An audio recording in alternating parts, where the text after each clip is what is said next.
नमस्कार बच्चों, स्वागत है आपका हिंदी व्याकरण में। तो बच्चों, आज हम हिंदी व्याकरण में पढ़ेंगे समास। तो बच्चों, इसमें हम जानेंगे कि समास क्या होते हैं, उनके भेद कितने होते हैं। ठीक है बच्चों, तो देखते हैं। तो बच्चों, समास से मतलब यानी कि हमारा दो शब्दों के बीच में जो संबंध होता है, यानी कि दो शब्दों के बीच में जो संबंध स्थापित किया जाता है बच्चों, उसी को ही यानी कि संबंध बताने वाले शब्दों को ही हम समास कहते हैं। और बच्चों, संबंध स्थापित करने के लिए हमने हिंदी व्याकरण के अध्याय कारक में पढ़ा था कि जब शब्दों के बीच में संबंध स्थापित करने के लिए जिन चिन्हों या विभक्तियों का प्रयोग किया जाता है वो कारक होता है। ठीक है बच्चों, लेकिन समास में जो दो शब्दों के बीच में संबंध बताने वाले जो कारक चिन्ह होते हैं उनका लोप होता है, और कारक चिन्ह के लोप के बाद दोनों शब्दों के संयुक्त यानी कि दोनों शब्दों के मेल से बना एक स्वतंत्र शब्द होता है, उसको हम समास कहते हैं। आज आइए देखते हैं। तो समास की परिभाषा बच्चों, दो या दो से अधिक शब्दों का परस्पर संबंध बताने वाले शब्दों अथवा कारक चिन्हों का लोप। जैसा कि आपको मैंने बताया कि दो शब्दों का संबंध बताने वाले शब्द। अब बच्चों, कारक में दो शब्दों के संबंध बताने के लिए जो चिन्ह होते थे और विभक्तियां होती थी वो होते थे कारक, लेकिन समास में कारक का क्या होता है, लोप होता है।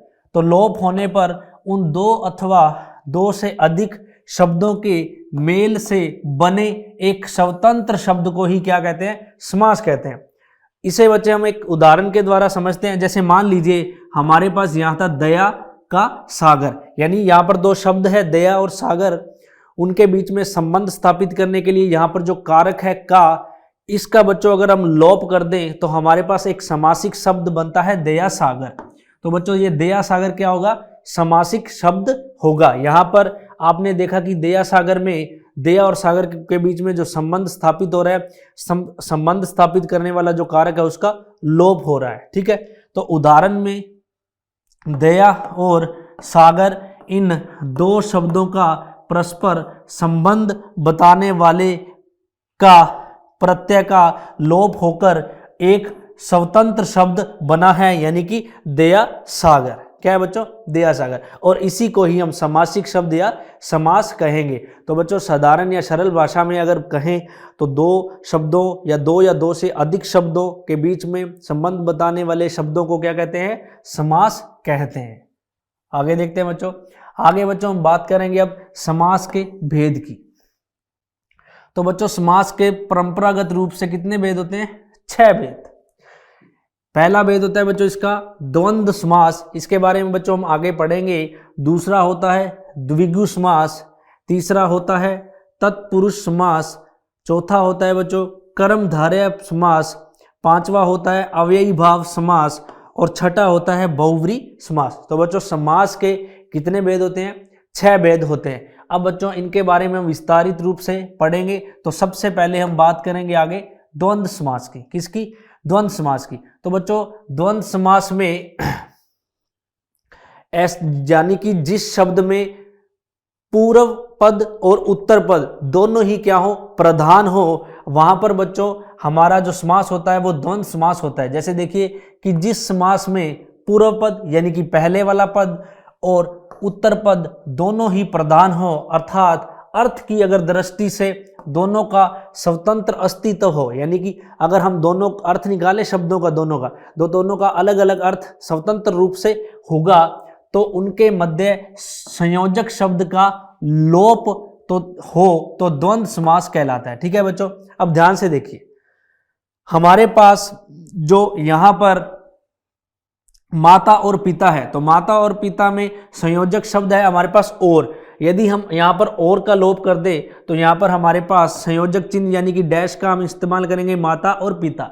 तो बच्चों, यहाँ पर जो पूर्व पद है माता वो भी स्वतंत्र रूप से है, प्रधान है, और जो पिता यानी कि जो उत्तर पद है वो भी स्वतंत्र रूप से प्रधान है, और दोनों का ही स्वतंत्र रूप से अलग अलग अर्थ है। तो बच्चों, इसमें क्या होगा, द्वंद्व समास। यानी कि जिस समास में पूर्व पद और उत्तर पद दोनों प्रधान हो और दोनों का स्वतंत्र रूप से अलग अलग अर्थ निकले बच्चों, वो क्या होता है, वहां द्वंद्व समास होता है। और जिसमें संयोजक शब्द का क्या हो, लोप हो। जैसे राम कृष्ण का होगा राम और कृष्ण, इसमें और क्या क्या होगा, लोप। इसमें राम भी प्रधान है बच्चों और कृष्ण भी प्रधान है और दोनों के क्या है, स्वतंत्र रूप से अलग अलग अर्थ हैं। भाई बहन, तो बच्चों यहाँ पर भाई और बहन में और जो संयोजक है इसका क्या है, लोप है। और भाई क्या है, यानी कि यहाँ पर जो पूर्व पद है ये भी प्रधान है और बहन यानी कि उत्तर पद भी क्या है, इसमें प्रधान है। आगे है बच्चों हमारे पास पाप और पुण्य। तो बच्चों पाप और पुण्य में एक तो और का लोप है और पाप यानी कि पाप और पुण्य दोनों अलग अलग शब्द हैं और दोनों के स्वतंत्र रूप से अलग अलग अर्थ हैं।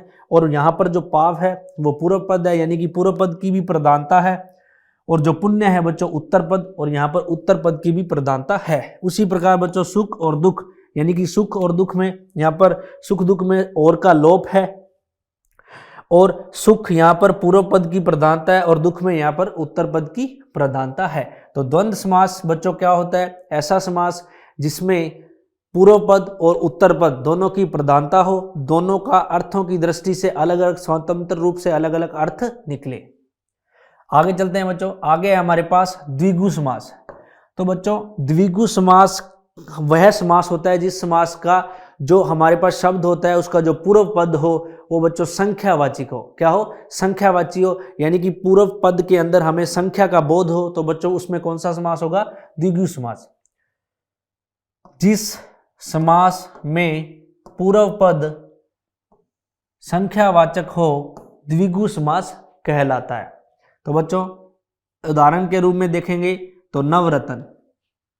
तो बच्चों नवरत्न में अगर हम इसका विस्तार करेंगे तो यानी कि 9 रत्नों का समूह। तो बच्चों इसका जो पहला यानी कि पूर्व पद है नव, ये बच्चों संख्यावाचक है 9, तो इसमें कौन सा समास होगा, द्विगु समास। आगे है सप्तद्वीप। तो बच्चों सप्तद्वीप का मतलब है 7 द्वीपों का समूह, यानी कि इसमें जो पूर्व पद है संख्यावाचक है तो इसमें कौन सा समास होगा, द्विगु समास।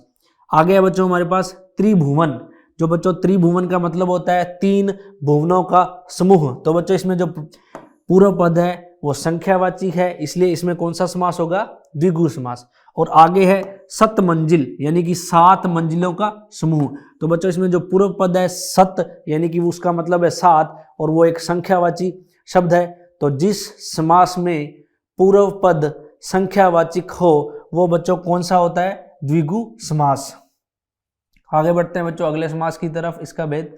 तो अगला समास है बच्चों तत्पुरुष समास। बच्चों तत्पुरुष समास वह समास होता है जिसमें पूर्व पद तो गौण हो लेकिन उत्तर पद प्रधान हो, यानी कि ऐसा समास जिसमें पूर्व पद गौण हो लेकिन उत्तर पद की क्या हो, प्रधानता हो, उसमें तत्पुरुष समास होता है। और दोनों ही पदों के बीच परसर्ग का लोप होता है। ठीक है बच्चों, परसर्ग का मतलब यहाँ पर यानी कि जो कारक होगा इनका उसका क्या होगा, लोप होगा। क्या होगा, लोप होगा। अब बच्चों जो तत्पुरुष समास होता है इसके यदि कारक की बात करें, कारक का लोप हो रहा है, तो बच्चों कारक के आधार पर जो तत्पुरुष समास होता है इसके 6 भेद होते हैं। क्या होता है, 6 भेद। और हमने कारक अध्याय में पढ़ा था जो कारक के भेद थे, कर्ता ने, कर्म को, करण से, संप्रदान के लिए, अपादान से अलग होने पर, अधिकरण में पर और संबंध का कहीं, वो हमने पढ़ा था। तो हम यहाँ पर देखेंगे कारक का लोप के आधार पर तत्पुरुष समास के भेद। तो बच्चों तत्पुरुष समास क्या होता है, जिसमें पूर्व पद यानी कि पहले वाला जो पद है वो तो गौण हो लेकिन उत्तर पद की क्या हो, प्रधानता। आगे बच्चों हम पढ़ेंगे तत्पुरुष समास के भेद, कितने होते हैं, 6। तो सबसे पहले बच्चों कर्म तत्पुरुष। तो ध्यान से देखिए, हमारे पास सबसे पहले कर्म यानी कारक होता है और कर्म कारक को हम बोलते हैं कर्ता ने यानी कर्म को। तो यहाँ पर को का लोप होगा बच्चों, किसका लोप होगा, को का। ठीक है, और यहाँ पर देखिए मतदाता, क्या होगा, मतदाता। अगर इसको विस्तारित रूप से देखें तो बच्चों इसका मतलब होता है मत को देने वाला। तो यहाँ पर क्या होगा, मत को देने वाला यानी कि को का क्या होगा, यहाँ पर लोप होगा। तो बच्चों कर्म का लोप हो रहा है तो यहाँ पर कौन सा होगा, कर्म तत्पुरुष समास। अब बच्चों देखिए मत और दाता यानी कि मत को देने वाला। तो यहाँ पर बच्चों जो प्रधानता है वो किसकी है, देने वाले की। किसकी है, देने वाले की। तो मत को देने वाले की प्रधानता है, इसलिए बच्चों यहाँ पर दाता की प्रधानता है। तो ये होगा प्रधान उत्तर पद। और जो मत है, क्या है, मत है वो एक गौण शब्द है, क्योंकि यहाँ पर बच्चों मत अगर अलग प्रकार से देखें तो मत एक शब्द है, लेकिन बच्चों मतदाता में यानी कि जो मत को देने वाला होगा, तो यहाँ पर जो मत होगा उसका अर्थ गौण रह जाएगा, और जो उत्तर पद होगा मत यानी कि दाता, उसकी क्या होगी, प्रधानता होगी। आगे देखिए बच्चों, आगे है हमारे पास गिरह कट, यानी कि गिरह को काटने वाला। तो बच्चों यहाँ पर को का क्या हो रहा है, लोप। तो यहाँ पर कौन सा होगा, कर्म तत्पुरुष समास। और हमें पता है कि गिरह एक अलग से शब्द होता है, लेकिन यहाँ पर जो प्रधानता किसकी है, कट की, यानी कि गिरह को काटने वाले की प्रधानता है। तो बच्चों उत्तर पद की जिस समास में प्रधानता हो और पूर्व पद इसमें गौण हो, वहां कौन सा समास होता है, तत्पुरुष समास। आगे है बच्चों हमारे पास करण तत्पुरुष समास। तो कर्ता ने कर्म को करण से, तो बच्चों यहां पर किसका लोप होगा, किसका लोप होगा, से का। तो हमारे पास उदाहरण है जन्मजात, क्या है, जन्मजात, यानी कि जो जन्म से ही उत्पन्न है। तो बच्चों यहां पर किसका लोप हो रहा है, से का। तो से का लोप होगा तो कौन सा तत्पुरुष समास होगा बच्चों, करण तत्पुरुष समास। अब आगे देखिए, इसमें जन्म एक अलग शब्द है, लेकिन बच्चों जन्मजात बनने से यहाँ पर जो प्रधानता है वो जन्म से उत्पन्न की, यानी कि जात की प्रधानता है। जन्म यहाँ पर क्या है, गौण शब्द है, ठीक है बच्चों। और आगे है मुंह मांगा, यानी कि मुंह से मांगा हुआ।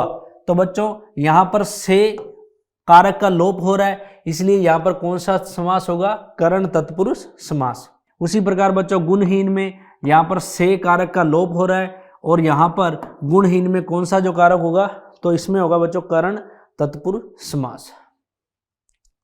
आगे है बच्चों हमारे पास संप्रदान तत्पुरुष समास। तो संप्रदान का अर्थ होता है बच्चों, हमने कारक में पढ़ा था के लिए, क्या होता है, के लिए। तो यहाँ पर के लिए का क्या होगा, लोप होगा। तो हथकड़ी, तो बच्चों इसका विस्तारित रूप होता है हाथ के लिए कड़ी, यानी कि हाथों को बांधने के लिए जो कड़ी है उसे हथकड़ी कहते हैं। तो यहाँ पर के लिए कारक का लोप हो रहा है, और जब जहाँ के लिए कारक का लोप होता है उसमें कौन सा समास होता है बच्चों, तो संप्रदान तत्पुरुष समास। आगे है बच्चों हमारे पास सत्याग्रह, क्या है, सत्याग्रह। तो बच्चों ये होता है सत्य के लिए किए जाने वाला आग्रह। तो यहाँ पर किसका लोप हो रहा है बच्चों, के लिए का, इसलिए सत्याग्रह में किसका कौन सा समास होगा, तो होगा बच्चों हमारे पास यहाँ पर संप्रदान तत्पुरुष समास। आगे बच्चों युद्ध भूमि। तो युद्ध लड़ने के लिए जो भूमि है वो युद्ध के लिए भूमि है। तो बच्चों यहाँ पर के लिए क्या हो रहा है, लोप हो रहा है, इसलिए युद्ध भूमि में कौन सा समास है, संप्रदान तत्पुरुष समास। आगे है बच्चों हमारे पास चौथा अपादान तत्पुरुष समास। तो बच्चों अपादान का मतलब होता है से अलग होना, क्या है, हमने कारक में पढ़ा था, अपादान मतलब से अलग होना, यानी कोई चीज दूसरी चीज से अलग हो तो वहां पर क्या होता है, अपादान कारक होता है। और जिस समास में अपादान, जिस तत्पुरुष समास में से अलग यानी कारक का लोप हो, तो वहां पर कौन सा बच्चों कारक होगा, अपादान तत्पुरुष होगा। जैसे धनहीन, तो धनहीन में क्या होगा, धन से हीन, यानी धन से अलग हो रहा है। तो बच्चों यहाँ पर से है जो, यानी कि अपादान कारक का लोप हो रहा है, इसलिए धनहीन में कौन सा कारक होगा, अपादान तत्पुरुष कारक। और बच्चों यहाँ पर धन एक अलग शब्द है, लेकिन धनहीन बनने से यहाँ पर धन शब्द है वो गौण है, और यहाँ पर धन से हीन की क्या है, प्रधानता है। आगे बच्चों भयभीत, यानी कि भय से भीत, यानी कि भय से अलग, और से यहाँ पर से कारक का लोप हो रहा है, यानी कि अपादान कारक का। तो बच्चों यहाँ पर होगा अपादान तत्पुरुष समास। उसी प्रकार बच्चों जन्मांध में, यानी कि जन्म से ही अंधा है, से कारक का यहाँ पर लोप हो रहा है, इसलिए यहाँ पर कौन सा होगा, अपादान तत्पुरुष समास। आगे चलते हैं बच्चों अगले फिर। तो अगला है हमारे पास कि संबंध तत्पुरुष समास, क्या है, तो संबंध होता है बच्चों का, के, की, और जहां पर संबंध तत्व कारक का लोप हो वहां पर होता है संबंध तत्पुरुष समास। जैसे देखिए यहाँ पर हमारे पास उदाहरण है प्रेम सागर, यानी कि प्रेम का सागर, यहाँ पर बच्चों का लोप हो रहा है। आगे देखोगे अब दिनचर्या, तो यहाँ पर है दिन की चर्या, यहाँ पर की का लोप हो रहा है। और आगे है भारत रत्न, यानी कि भारत का रत्न, तो यहाँ पर आप देखोगे का लोप हो रहा है। तो बच्चों इन सभी जो उदाहरण है इन सब में का कारक का लोप हो रहा है, यानी कि संबंध कारक का लोप हो रहा है, इसलिए यहाँ पर तत्पुरुष का कौन सा होगा, संबंध तत्पुरुष समास होगा। और बच्चों यहाँ पर प्रेम एक अलग शब्द है, लेकिन प्रेम सागर से यहाँ पर प्रेम शब्द जो गौण रह जाएगा और प्रेम का सागर यहाँ पर क्या होगा, उत्तर पद में क्या होगा, प्रधान होगा। उसी प्रकार बच्चों दिनचर्या और भारत रत्न में भी यही होगा। आगे है बच्चों हमारे पास अधिकरण तत्पुरुष। क्या है? अधिकरण तत्पुरुष समास, यानी कि जहां पर अधिकरण का मतलब होता है में, यानी चीज के अंदर, और पर यानी किसी चीज के ऊपर, यानी जहां पर अधिकरण कारक का लोप हो वहां होता है बच्चों अधिकरण तत्पुरुष समास। तो बच्चों जैसे है नीति निपुण, यानी कि नीति में निपुण है जो, वो होगा नीति निपुण, और यहाँ पर में का लोप हो रहा है, इसलिए यहाँ कौन सा समास होगा बच्चों, अधिकरण तत्पुरुष समास। आगे है आत्मविश्वास, यानी कि आत्मा पर विश्वास। तो यानी कि यहाँ पर जो पर है अधिकरण कारक चिन्ह का वह लोप हो रहा है, इसलिए बच्चों यहाँ पर कौन सा होगा, अधिकरण तत्पुरुष समास। आगे है घुड़सवार, यानी कि घोड़े के ऊपर यानी घोड़े पर सवार, यहाँ पर का लोप हो रहा है, इसलिए बच्चों यहाँ कौन सा होगा, अधिकरण तत्पुरुष समास। आगे है हमारे पास बच्चों कर्मधारय समास। क्या है? कर्मधारय समास। बच्चों कर्मधारय समास में यहाँ पर जो पूर्व पद, यानी कि ऐसा समास जिसमें पूर्व पद क्या हो, विशेषण हो। क्या? पूर्व पद में किसी की विशेषता बताई जा रही हो, और जो उत्तर पद हो वो विशेष्य हो। विशेष्य मतलब जिसकी विशेषता बताई जा रही है, या जिस संज्ञा या सर्वनाम की विशेषता बताई जा रही है वो हो बच्चों, तो वो वहां कौन सा समास होगा, कर्मधारय समास होगा।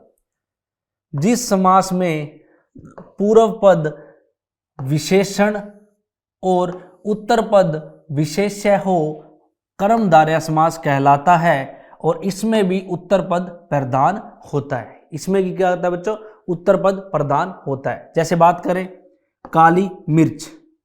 अब बच्चों काली क्या है, विशेषण है, और मिर्च क्या है, संज्ञा है, यानी यहाँ की मिर्च की क्या बताई जा रही है, विशेषता।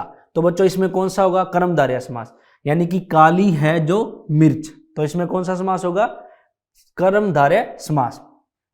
आगे है बच्चों नीलकमल, यानी कि यहाँ पर जो कमल है उसके बारे में बताया जा रहा है कि वो नीला है। कमल बच्चों है संज्ञा, और संज्ञा की विशेषता बताई जा रही है कि वो नीला है, तो बच्चों यहाँ पर जो नील है वो होगा विशेषण, और जो कमल है वो होगा विशेष्य। तो बच्चों जहाँ पर पूर्व पद विशेषण हो और उत्तर पद विशेष्य हो, वहां पर क्या होगा, कर्मधारय समास होगा। इसका विस्तारित रूप होगा, यानी कि समास विग्रह होगा, नीला है जो कमल। आगे है बच्चों पीतांबर। पीतांबर का मतलब है कि पीला, पीता का मतलब यहाँ पर कलर से है बच्चों, पीत का मतलब है पीले रंग से, और अंबर का मतलब है यानी आकाश से। ठीक है, अंबर का मतलब है यहाँ पर कपड़े से बच्चों। क्या है, कपड़े से। तो पीला है जो कपड़ा, तो पीला है जो कपड़ा, यानी कि यहाँ पर कपड़े की विशेषता बताई जा रही है कि वो पीले रंग का है। तो जहां पर पूर्व पद विशेषण हो और उत्तर पद विशेष्य हो, वहां पर कौन सा समास होता है, कर्मधारय समास होता है। तो यहाँ पर क्या होगा, कर्मधारय समास। तो चंद्रमुखी, यानी कि चंद्रमा के समान मुख वाली, यहाँ पर बच्चों जो यहाँ पर मुख की यहाँ पर तुलना की जा रही है किससे, कि वो चंद्रमा के समान है, यानी कि यहाँ पर मुख की विशेषता बताई जा रही है। तो मुख होगा यहाँ पर विशेष्य, और चंद्र होगा यहाँ पर विशेषण। तो बच्चों इसमें क्या होगा, कर्मधारय समास होगा। आगे है हमारे पास सद्गुण, यानी कि सद है जो गुण, और इसमें कौन सा होगा, कर्मधारय समास। आगे देखते हैं बच्चों, आगे हमारे पास अव्ययी भाव समास। तो बच्चों अव्ययी भाव समास होता है कि जिस समास में पूर्व पद अव्यय हो, अव्ययी भाव समास कहलाता है। यह वाक्य में क्रिया विशेषण का कार्य करता है, यानी कि ऐसा समास जिस समास में पूर्व पद क्या हो बच्चों, अव्यय हो, वो क्या कहलाता है, अव्ययी भाव समास कहलाता है, और यह क्रिया विशेषण की तरह काम करता है। जैसे यथा स्थान। तो बच्चों यहाँ पर जो यथा है ये क्या कर रहा है, एक अव्यय, एक क्या है, एक अव्यय है। तो इसमें कौन सा होगा, अव्ययी भाव समास होगा, यानी कि स्थान के अनुसार। आगे आजीवन, यानी कि जीवन भर। तो इसमें कौन सा होगा बच्चों, यहाँ पर जो आ है यानी कि जीवन के पहले, ये क्या है, एक अव्यय है। आजीवन का मतलब है यानी जीवन भर से। तो बच्चों इसमें कौन सा होगा, अव्ययी भाव समास होगा। प्रतिदिन, यानी कि बच्चों यहाँ पर बात हो रही है प्रत्येक दिन, तो इसमें जो पहला पूर्व पद है वो क्या है, अव्यय है। क्या है, अव्यय है, तो ये होगा बच्चों प्रत्येक दिन में कौन सा समास होगा, अव्ययी भाव समास। आगे है बच्चों समय, जैसे यथा स्थान मतलब स्थान के अनुसार, उसी प्रकार यथा समय होगा समय के अनुसार। तो इसमें भी क्या होगा, अव्ययी भाव समास होगा, क्योंकि इसमें जो पूर्व पद है वो क्या है, एक अव्यय है। ठीक है बच्चों, तो ऐसा समास जिसमें पूर्व पद अव्यय होता है उसमें अव्ययी भाव समास होता है। तो बच्चों आगे है हमारे पास समास का अंतिम भेद, यानी कि बहुव्रीहि समास। तो जिस समास में दोनों पदों के माध्यम से एक विशेष तीसरे अर्थ का बोध निकले, यानी कि बच्चों दो शब्द होंगे, दोनों पदों के माध्यम से जो अर्थ निकलेगा वो क्या होगा, तीसरे शब्द का होगा, उसमें क्या होगा, बहुव्रीहि समास कहलाता है। अब जैसे देखिए बच्चों, हमारे पास उदाहरण है महात्मा। तो बात करें महान आत्मा है जिसकी, अर्थात ऊंची आत्मा वाला, तो बच्चों ये तीसरा ही जो अर्थ निकलेगा उसमें क्या होगा, बहुव्रीहि समास होगा। आगे देखिए नीलकंठ, यानी कि अगर बात करें नीला कंठ है जिनका, अर्थात शिव जी, तो अर्थ क्या निकल रहा है बच्चों, तीसरा ही निकल रहा है। यानी कि यहाँ पहले तो कंठ की क्या की जा रही है, विशेषता बताई जा रही है कि वो नीला है, लेकिन उससे एक अर्थ निकल रहा है कि वो किनका है, शिव जी का है, तो कंठ नीला। तो बच्चों यहाँ पर जिन दो शब्दों की तुलना करके और एक तीसरे ही शब्द का अर्थ निकले, तो वहां कौन सा समास होगा, बहुव्रीहि समास। जैसे लंबोदर, यानी कि उदर का मतलब होता है पेट बच्चों, तो लंबा उदर है जिनका, यानी कि गणेश जी। तो यहाँ पर जो तीसरा ही अर्थ निकल रहा है दो शब्दों की तुलना करने से, तो यहाँ भी क्या होगा, एक बहुव्रीहि समास होगा। आगे बच्चों गिरिधर, यानी कि गिरी को, यानी कि पर्वत को धारण करने वाला, और बच्चों पर्वत को धारण किया था श्री कृष्ण जी ने, तो यानी कि गिरी को धारण करने वाले कौन है, अर्थात श्री कृष्ण जी है। तो यहाँ पर बच्चों एक तीसरा ही अर्थ का बोध हो रहा है, तो यहाँ भी क्या होगा, बहुव्रीहि समास। मक्खी चूस, यानी कि बहुत ही कंजूस व्यक्ति, तो बच्चों ये तीसरे व्यक्ति के बारे में बताया जा रहा है कि वह बहुत कंजूस व्यक्ति है, तो यहाँ भी क्या होगा, एक बहुव्रीहि समास होगा। तो बच्चों ऐसा समास जिस समास में दोनों पदों के माध्यम से एक विशेष यानी कि तीसरे अर्थ का बोध होता है, वहां क्या होता है, बहुव्रीहि समास होता है। तो बच्चों इसी के साथ ही हमारा हिंदी व्याकरण का जो अध्याय है समास, वो यहीं समाप्त होता है। बच्चों इस अध्याय में हमने जाना कि समास क्या होते हैं और उनके अलग अलग भेदों के बारे में जाना। तो बच्चों आगे मिलते हैं हिंदी व्याकरण के अगले अध्याय में, तब तक के लिए धन्यवाद।